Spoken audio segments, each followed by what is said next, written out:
We are joined right now by the Deputy Commander of the U.S. Army Corps of Engineers, the St. Paul District, who is in Minot. Lieutenant Colonel Kendall Bergmann is with us for an update on what's happening there.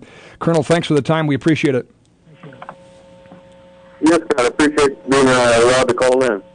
Let's talk a little bit about the CFS, because that's obviously the game changer here. And Rob mentioned yesterday when we talked with Corps officials, we thought that number would be about 15,000, had the potential to go up, and now we're hearing numbers of upwards of 22,000, which is obviously expanding the evacuation area. Give us a sense of why that is changing to the degree it is. Well, Scott, the biggest factor is the water that's coming in from upriver out of Canada in the Souris River Basin and out of the three dams in Canada, the Rafferty Dam, Boundary Dam, and Alameda. As that water moves down and all three of those dams are on tributaries to the Souris River, so as each one releases, they combine when they get to the actual Souris River, and then it heads downrange. As it's moved in from the previous days, our northern reading is at Sherwood. That's on the U.S.-Canadian border, and it's about a day's travel time by river to Lake Darling, which we control. So we're continually monitoring that, and as the reading at Sherwood increase or decrease, we change our management plan for the release of waters from Lake Darling down through the city of Minot. We're talking now about the potential, at least we've heard the number 28,000 in the way of CFS, and just for a little perspective for Grand Forks and East Grand Forks folks that have been down this road before, when you look at the Red River flow, this would be more of a Fargo parallel, because in Fargo in 2009 was 29,500 CFS through a wider area than what Minot has to push this through. So these are significant flows. As we mentioned, a day or so ago, thought to be at 50, or at least hearing a number of 28,000. What do you anticipate the max CFS to Minot to potentially be? The max cubic feet per second, or CFS, we're looking at right now is still about 28,000 cubic feet per second that we will release from Darling through the city of Minot. And to put that into perspective, don't know the exact Grand Forks and Fargo information, but in 1969, through the city of Minot, the city had a record flood at that time, and it was roughly 10,000 cubic feet per second or less that came through the city. Right now, with 28,000, we're about almost 3 times or 2 to 3 times more is coming through the city. And what we've told the people that the Broadway Bridge was just kind of in the center of town. In 1969, that was an elevation of 1,558 feet. Right now, we're looking at potentially going 7 to 8 feet higher than that.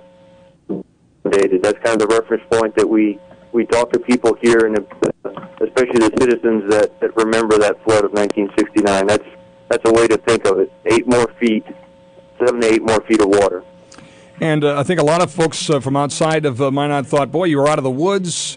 It got scary there, but it came back down, and obviously some rain changed that equation a little bit. But from the perspective of the Corps and the need to release what you're releasing from Darling that has impacted this, what happened? Was it just the unwanted rain at the wrong time? Was it more of the snowpack melt from Canada? What led to this? Well, sir, the biggest impact was the rain. Both the Canadian reservoirs and their water management, river management, and us down in the United States, we've continually worked for the last 2 months managing their dams and our dams and the release of water. But over last weekend, they got approximately 6+ inches of rain over a 2-day period. And that doesn't sound like much, but when their dams were already at max pool, their lakes were full or within 1 to 2 inches of being at max pool, there was no place for storage. And then because of the distance between the dams and like Sherwood, everything below those dams, you had what's called local runoff. All the rain that fell also fell in the river.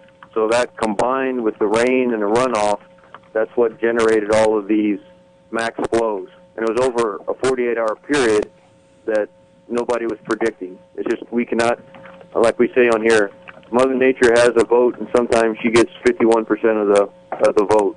Yeah, exactly right. When will you know what that max flow will be that will be released from Darling? You mentioned the potential for 28,000. When will we know if it is going to be 28,000, and when do you anticipate you'd reach that? We're working that number right now. We've got the U.S. Geological Service is up at Sherwood right now confirming the readings on the gauges. We're expecting overnight tonight for the inflow to crest through Sherwood, and at that time we'll have an exact answer to know exactly what's coming into Lake Darling. We will put it into our management plan, and at that time we will be able to give a better estimate of what our releases are going to be from Lake Darling. I have about a minute left, but it sounds like you have some control of the river situation in Canada. Expand on that for me.